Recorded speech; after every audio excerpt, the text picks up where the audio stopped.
에베소서 4장 17절은 예수 그리스도를 주로 믿는 우리들에게 권면하는 말씀이 있습니다.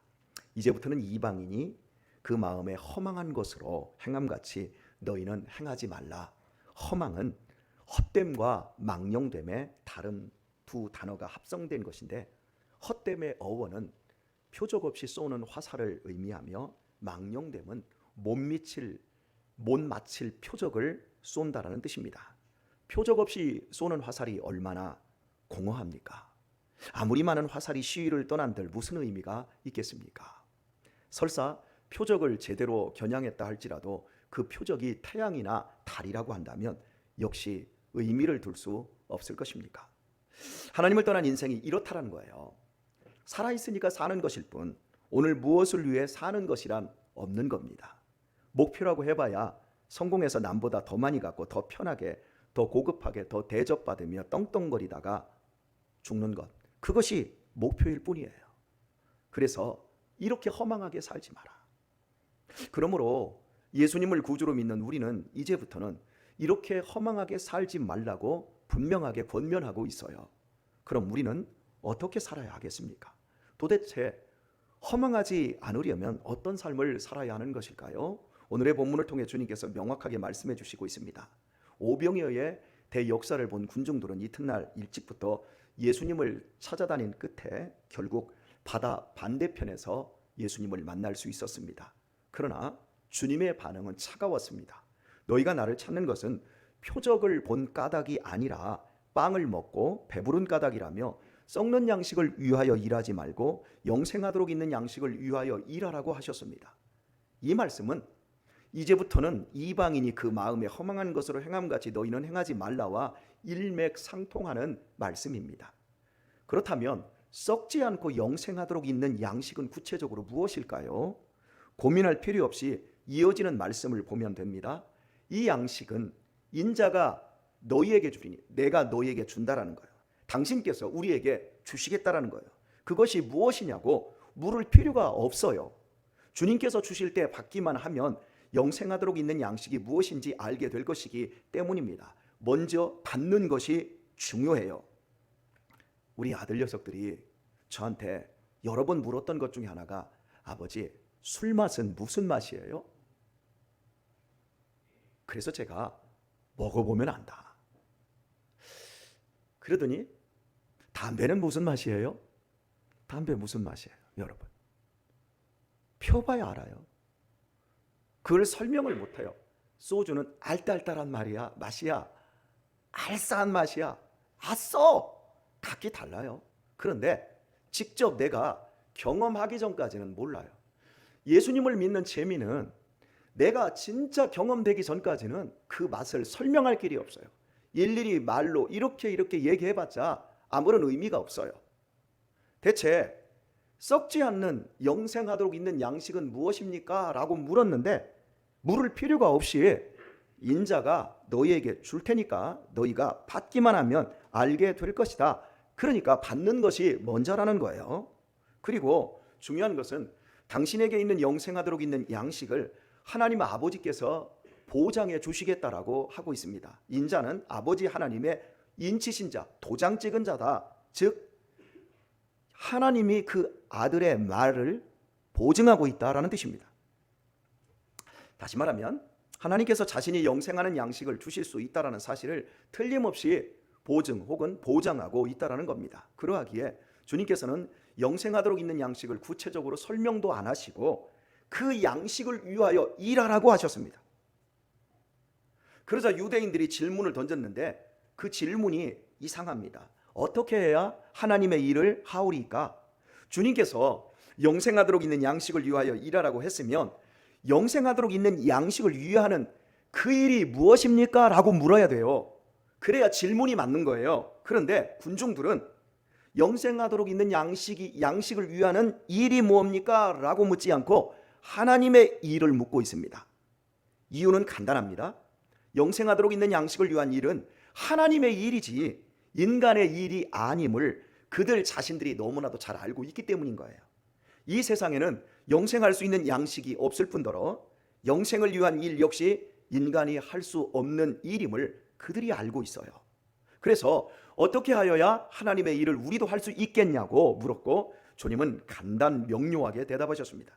하나님의 보내신 자, 그를 믿는 것이 하나님의 일이다. 즉 당신이 영생하는 양식을 주는 하나님의 일을 위해 왔다라는 거예요. 그러니 묻지도 말고 나를 믿고 나에게 삶을 의탁하는 것, 그것이 하나님의 일이라고 하는 것입니다. 이 부분은 다음 시간에 조금 더 세밀하게 살펴보도록 하겠습니다. 주님께서 왜 베데스다 연못가에 38년 된 병자를 일으켜 세우셨습니까? 주님께서 왜 음란한 수가성 여인의 마음에 예배를 열망하는 불을 지르셨습니까? 주님께서 왜 실로암에서 소경의 눈을 뜨게 하셨습니까? 주님께서 벳세다 벌판에서 오병이의 표적을 왜 행하셨습니까? 주님께서 왜 광란의 바다 위를 걸어오셨습니까? 당신이 영생하도록 있는 양식을 주시는 하나님의 보내신 자이심을 알게 함으로 사람들로 하여금 당신을 믿게 하여 더 이상 허망한 삶이 아닌, 썩는 삶이 아닌 참된 삶을 살도록 깨우쳐 주시기 위함이었습니다. 그러하건만 어리석은 무리들은 썩을 양식, 허망하게 될 육체의 배만 불리기 위해 예수 그리스도를 찾아왔습니다. 여전히 썩을 양식만 구하는 이 어리석은 사람들이 곧 우리 자신의 모습일 수 있음을 알아야 합니다. 제가 여러분에게 겁줄 마음은 하나도 없지만 기독교 신앙에서 두려움은 우리의 신앙의 중요한 한 부분이기 때문에 여러분에게 말씀드림을 양해해 주시길 바랍니다. 제가 전도사 시절 연초에 담임 목사님과 함께 대신방 중에 이런 일이 있었습니다. 상당한 재력을 가지신 안수 집사님 댁을 신방하면서 그때 그분이 건물을 한 3채, 빌라가 한 3채 정도 가지고 계셨는데요, 굉장히 돈을 많이 버시는 분이었어요. 그런데 아드님이 공부를 너무너무 잘해서 인류대를 나왔어요. 그리고 20대 후반의 아들이 교회를 안 나와서 교회를 아주 우습게 생각해요. 그래서 신방 중에 주님께 돌아오기를 위해 간절히 기도하였는데 경상도 출신 목사님의 기도가 이러했어요.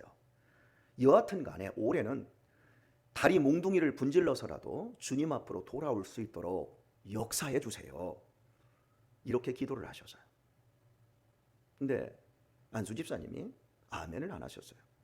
그리고 신방이 다 끝나고 다과를 나누면서 제 나이 또래였던 안수 집사님께서는 몹시 언짢게 말씀하셨습니다. 우리 아들이 믿음이 없어서 아쉽기는 해도 남들이 부러워하는 직장 다니며 돈도 잘 벌고 잘 나가는데 다리 몽둥이가 분질러지면서까지 교회 와서야 되겠습니까? 목사님, 그런 축복은 절대 받고 싶지 않으니 우리 아들 위해서는 기도 말아 주십시오. 안수 집사님은 자신이 가진 많은 부동산과 외아들의 좋은 학벌과 이런 출세가 썩을 양식을 위한 것임을, 허망하게 될 것임을 전혀 인지하지 못하였기에 과격한 표현을 담은 목사님의 기도를 고맙게 받지 못하고 고깝게 받았던 것입니다. 그날 이후 안수 집사님은 사사건건 목사님을 비방하며 힘들게 하는 사람이 되었습니다. 그때로부터 25, 6년이 지났습니다. 목사님은 그 교회를 떠났고 안수 집사님은 장로님이 되셨습니다. 그리고 그 교회는 담임 목사님이 2번이나 더 갈렸습니다. 목사님들이 오래 있을 수가 없었습니다. 육신에 썩어질 양식만을 위하는 장로님이 영생하도록 있는 양식을 위하여 목양하는 목사님들을 협조할 수 있겠습니까?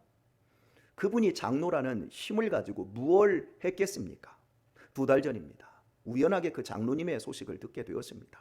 아들이 횡령과 배임에 연루되어 감옥에 들어가 있고 그 장로님은 뇌출혈로 쓰러져 반신불수 상태로 요양병원에 있은 지가 한참 되었다라는 것이었습니다. 병들고 죽고 망하는 일은 자연스러운 일입니다. 그러나 그 가정에 그분의 노년은 우연일까요? 갈라디아서 6장 6절에서 9절 말씀은 이렇습니다. 가르침을 받는 자는 말씀을 가르치는 자와 모든 좋은 것을 함께 하라. 스스로 속이지 말라.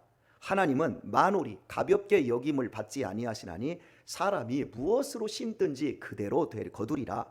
자기의 육체를 위하여 심는 자는 육체로부터 썩어진 것을 거두고 성령을 위하여 심는 자는 성령으로부터 영생을 거두리라. 우리가 선을 행하되 낙심하지 말지니 피곤하지 아니하면 때가 이름에 거두리라. 안수 집사와 장로의 거룩한 직분이 주어졌다면 누구보다도 썩는 양식이 아니라 더 영생하도록 있는 양식을 심고 그걸 위하여 일하라고 있는 자리가 아니겠습니까? 그러나 그 귀한 자리에서도 안타깝게 썩는 양식만을 위하여 일한 결과는 본인은 물론 자녀까지 썩는 것의 결과였습니다. 하나님이 저주하신 것이 아닙니다. 목사를 힘들게 했기 때문에 하나님이 저주하신 것이 아니라 자기가 심은 허망한 것, 썩을 것이 그대로 열매 맺은 것입니다. 하나님이 우리를 사랑하세요. 여러분, 세상을 하나님이 만드셨을 때 혼돈, 카오스 속에서 질서, 코스모스를 먼저 세우셨어요. 하나님은 질서의 하나님이세요. 이 질서를 여러분이 무너뜨리면서 열심히 일하는 건 썩는 양식을 심는 것이고, 질서가 없는 혼돈 속에서 하나님의 말씀으로 순종하며 질서를 잡아가는 것이야말로 코스모스, 하나님의 축복의 원리 속에 들어오는 것임을 기억하실 수 있기를 바랍니다. 제가 여러분에게 이 아침에 굉장히 두려운 말씀을 드려서 너무 죄송스럽고, 목사한테 잘하라고 하는 이야기가 아니라고 여러분에게 말을 해도 여러분이 안 믿어주실 것 같아요. 그런데 반드시 우리는 내가 심는 것만 거둔다라는 사실을 기억하십시오. 열심히는 하고 있는데 그것이 자칫 잘못하면 썩는 양식이 될 수 있다는 것. 썩을 양식을 삶의 절대 목적으로 섬기는 자의 삶은 저 같은 목사라 할지라도 예외가 없어요. 그러므로 제 아무리 화려하게 썩는 양식을 위한 일을 거룩하게 포장을 해도 결국은 썩음을 면할 길이 없습니다. 그래서 주님께서는 마태복음 18장 8절로 9절에서 이렇게 말씀하셨어요. 만일 네 손이나 네 발이 너를 범죄케 하거든 찍어내버리라. 불구자나 절뚝발이로 영생에 들어가는 것이 두 손과 두 발을 가지고 영원한 물에 던지오는 것보다 나으니라. 만일 네 눈이 너를 범죄케 하거든 빼어내버리라. 한 눈으로 영생에 들어가는 것이 두 눈을 가지고 지옥불에 던지오는 것보다 나으니라. 다리를 분지르는 것은 고사하고 주님께서는 아예 손발을 자르고 눈을 빼버리라고 말씀하셨어요. 그러니까 그 목사님의 그 기도는 결코 과한 기도가 아니었던 거예요. 그것이 실제이기 때문입니다. 또한 그만큼 당신에게만 있는 영생하도록 있는 양식을 예수님은 우리들에게 주고 싶은 거예요. 거부하는 사람들에게도 주고 싶은 마음이 예수님의 마음이신 거예요. 주님의 말씀은 모두 진실입니다. 주님의 말씀은 거짓이 없는 하나님께서 보증하신 진리이십니다. 오병이어의 떡을 먹은 군중들은 질문하고 자시고 할 것이 없었어요. 그냥 말씀을 듣고 예수님에게 자신을 의탁해야만 했습니다. 왜? 예수님에게만 영생하도록 있는 양식이 있기 때문이에요. 현대 한국 불교의 부흥과 개혁을 이끌었던 성철 스님께서는 이런 설법을 남기셨습니다. 다들 걱정하지 마라. 걱정할 거면 딱 두 가지만 걱정해라. 지금 아픈가 안 아픈가. 안 아프면 걱정하지 말고 아프면 두 가지만 걱정해라. 나을 병인가 안 나을 병인가. 나을 병이면 걱정하지 말고 안 나을 병이면 두 가지만 걱정해라. 죽을 병인가 안 죽을 병인가. 안 죽을 병이면 걱정하지 말고 죽을 병이면 두 가지만 걱정해라. 천국에 갈 것 같은가 지옥에 갈 것 같은가. 천국에 갈 것 같으면 걱정하지 말고 지옥에 갈 것 같으면 지옥 갈 사람이 무슨 걱정이냐. 걱정하지 마라. 참 기가 막힌 통찰이에요. 사랑하는 교우 여러분, 예수님 믿기 위해 이곳에 오셨습니까? 그럼 무슨 생각이 그렇게 많으세요? 예수님 믿으면 구원받아 천국 갈 것 같으면 믿고 맡기면 되지 않습니까? 올인하면 되지 않습니까? 무슨 갈등이 그리 많습니까? 무슨 속상한 게 그렇게 많고 무슨 머리 쓰는 게 그렇게 많습니까? 그냥 말씀대로 순종하면 되지요. 예수님 말고 다른 길이 있다면 고민하고 찾으셔야 돼요. 그러나 없다고 내가 결론을 내렸다고 한다면 예수님의 말씀을 듣고 그 말씀대로 살아야 돼요. 우리 영혼은 원래 하나님을 향하도록 만들어져 있어요. 하나님께서 우리를 만드신 창조주 아버지이시기 때문입니다. 그러나 죄로 인하여 인간의 영혼은 하나님을 인지하는 기능이 망가져 버렸습니다. 그래서 정상이 아닌데 모두가 망가졌기 때문에 다 정상이라고 착각하고 사는 거예요. 자식은 부모를 알아보아야 합니다. 그리고 부모님께 감사하고 부모님을 사랑하고 순종해야 합니다. 그런데 자식이 정신이 잘못되어서 부모를 알아보지 못하고 도리어 부모에게 욕을 하고 공격한다면 얼마나 큰 죄이고 그 부모가 얼마나 가슴이 아프겠습니까? 우리의 영혼이 그렇습니다. 하나님을 알지 못합니다. 하나님을 공경하지도 감사치도 않습니다. 죄로 인해 영혼이 망가져서 머리는 좋은데 하나님을 인지할 수가 없습니다. 안타까운 사실은 이 세상에서 우리가 아무리 많이 배우고 좋은 약을 먹어도 영혼의 기능이 회복되지 않는다는 거예요. 영혼이 회복되려면 오직 구약과 신약, 하나님의 약, 이 약을 먹어야 합니다. 이게 하나님의 말씀이에요. 하나님의 말씀을 먹고 듣고 그래야만 우리의 영혼이 살아납니다. 말씀이 심령에 비춰지면 내가 하나님을 떠나 얼마나 심각한 죄인이며 얼마나 위험한 상태에 있는지 알게 됩니다. 내 속에 선한 것이 하나도 없음을 알게 되어져요. 도덕적이고 윤리적인 죄가 아니에요. 근본적으로 내가 하나님을 떠남이 얼마나 무서운지를 알게 되는 거예요. 영원한 죽음, 지옥이 기다리고 있어요. 인정하든 부인하든 그것이 사실이기에 무서운 일이에요. 늙기 싫어도 늙는 것처럼 가기 싫어도 들어가는 것이 지옥인 거예요. 사람의 겉은 멀쩡합니다. 그러나 속에는 무서운 분노와 하나님께 대하여 대적하는 불순종의 마음이 가득합니다. 그러나 말씀이 영혼을 비추기 시작하면 선한 것 하나 없는 뼛속까지 죄인인 내 자신의 심각한 상태를 알게 되어집니다. 말씀을 통해 나의 흉측하고 죄악된 본성을 알게 되어집니다. 그리고 동시에 하나님의 사랑에 눈을 뜹니다. 하나님이 나를 구원하시고자 아들을 십자가에서 죽게 하신 사랑을 알게 되어집니다. 그러므로 말씀이 심령에 비춰지는 사람은 하나님께 엎드리게 되고 그 사랑에 감격하며 기꺼이 삶을 주님께 의탁할 수 있게 됩니다. 그래서 믿으려 하는 자는 일단 말씀을 듣는 것이 제일 중요합니다. 예배 보기 싫은 것이 이상한 것이 아니에요. 기도하려고 눈을 감으면 온갖 잡념이 머리를 채우는 것이 전혀 이상한 일이 아니에요. 성경 읽고 설교 듣는 것이 깝깝하고 지겨운 것이 전혀 이상한 게 아니에요. 모두 영혼이 병들었기 때문이에요. 교회를 오래 다녔어도 영혼이 아직 덜 고쳐진 사람들은 여전히 설교가 지루하고 졸려요. 제일 못하는 것은 기도예요. 찬송은 2시간, 3시간도 하고 성도들하고 차 마시면서 10시간도 떠들 수 있는데 눈 감고 5분만 우리가 기도하자, 1분만 동성으로 기도하자 그러면 입 딱 다물어요. 왜요? 기도는 하나님과의 영혼의 대화예요. 대화는 친밀해질 때만 할 수 있는 거예요. 그러므로 하나님과 친밀해질 때만 기도를 통해 하나님과 깊은 이야기를 계속해서 나눌 수가 있는데 친밀하지를 않으니까, 영혼이 고쳐지질 않으니까 기도하자 그러면, 기도에 모임하자 그러면 안 오는 거예요. 교회를. 영혼이 치료되지 않고 직분만 고급스러워지고 사명만 중요해지는 것보다 무서운 일이 없어요. 앞서 말씀드린 가정의 비극처럼 영혼이 치료되지 않으면 결국 허망하게 되는 것 외에는 없어요. 그러나 영혼이 치료되면 예배가 좋아집니다. 영혼이 치료되면 기도하고 싶어집니다. 하나님의 말씀을 알고 싶어 견딜 수가 없어져요. 그리고 놀라운 사실은 영혼이 치료된 만큼 복된 인생이 되어집니다. 천사 같은 삶을 살기까지 하는 거예요. 하나님은 어떤 인생이든 원하는 자에게 영생하도록 있는 양식인 예수님의 생명을 주실 수 있습니다. 믿으시길 바랍니다. 그러므로 인간에게는 영혼이 치료되는 것이 급선해요. 지금 여기 영혼이 치료되고 있는 거예요. 우리 모두 할렐루야. 오늘 영혼의 알부민 하나씩 맞고 가시는 거예요. 예, 영혼이 살아나서 말씀이 꿀송이처럼 달아져야 돼요. 하나님의 말씀을 생명처럼 붙들고 기쁘게 주님 위에 살 수 있는 데까지 우리 자신들의 체질이 바뀌어야 되는 거예요. 그것이 우리에게 제일 시급한 거예요.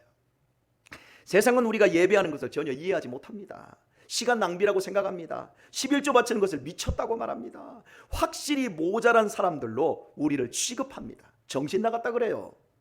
그들은 자신들의 영혼이 얼마나 비참하고 위험한 상태에 있는지 몰라서 그렇게 말하는 거예요. 우리도 믿기 전에는 예전에 다 그랬더랬어요. 주님의 십자가의 죽음과 부활 속에 담겨져 있는 결코 허망하지 않는 영원한 하나님의 생명을 보지 못했습니다. 하지만 주님은 저 같은 부족한 목사의 설교를 통해서 하나님의 말씀의 신비를 알게 해주셨습니다. 허망한 것이 아닌 절대적인 것, 썩지 않는 영원한 삶에 대해 알게 되는 은혜를 우리에게 입혀주신 것이에요. 이 세상에 진짜 같은 가짜 말씀은 얼마든지 있습니다.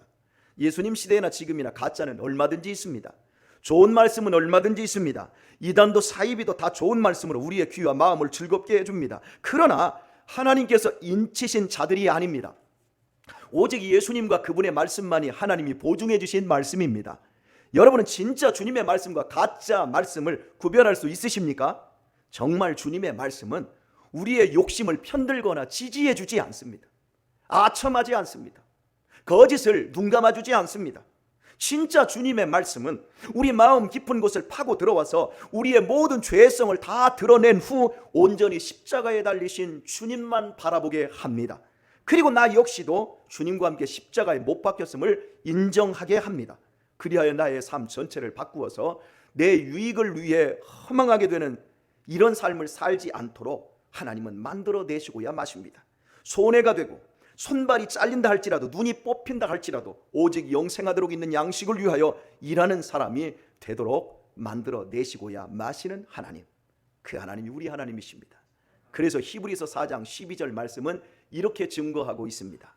하나님의 말씀은 살았고 운동력이 있어 좌우의 날선 어떤 검보다도 예리하여 혼과 영과 관절과 골수를 찔러 쪼개기까지 하며 또 마음의 생각과 뜻을 감찰하느니 지으신 것이 하나라도 그 앞에 나타나지 않음이 없고 오직 만물이 우리를 상관하시는 자의 눈앞에 벌거벗은 것 같이 드러나느니라. 이것이 우리의 영혼을 고치는 하나님의 말씀의 특징이에요. 혼과 영과 관절과 골수를 찔러 쪼개요. 좌우의 날선 검처럼 살아있어요. 우리의 마음의 생각과 뜻 다 감찰하세요. 그래서 우리 속에 있는 더럽고 추잡한 것도 다 드러내시고 우리 중심에 있는 진실하고 선한 것도 다 드러내셔서 벌거벗은 것처럼 우리의 삶 속에서 우리의 삶의 결과를 만들어 내신다는 거예요. 그러므로 우리가 하나님 앞에 썩는 양식을 위하여 살 것인가, 영생하도록 있는 양식을 위하여 살 것인가, 그것을 확실하게 결정해야 되는 거예요. 혹시 내가 지금까지 미적대며 썩는 양식을 품고 심으면서 겉으로는 영생하도록 있는 양식을 심고 가꾸는 것처럼 하고 있는 거짓된 액션들이 있다면 안과 속이 정확하게 일치해 갈 수 있는 사람으로 우리 자신들을 바르게 세워나가기를 권면합니다. 현재 전 세계에서 가장 잘 나가는 회사는 구글입니다. 구글. 만약에 구글 경영진들이 우리 11시 예배 오케스트라를 보고 감동하여 이런 제안을 했다고 하십시다. 얘들아, 열심히만 해라. 그러면 너네들 크면 모두 우리 회사에 무조건 취직시켜 줄게. 구글에서 그렇게 우리 오케스트라한테 제안을 했다고 합시다. 말로만 한 것이 아니에요. 이사회에서 내린 결의사항을 문서화시켜서 우리나라 외교부에 정식으로 문서를 보내오기까지 했습니다. 그렇다면 우리 학생들 앞으로 어떻게 살래요? 우리 다혜가 대답해 볼래요? 앞으로 어떻게 살래요? 게임이나 하면서 영화나 보면서 멍 때리면서 탱자 놀까요? 시켜준다고 했으니까 최고의 회사에 탱자 놀고 비비적거리며 그렇게 살 거예요? 아니죠.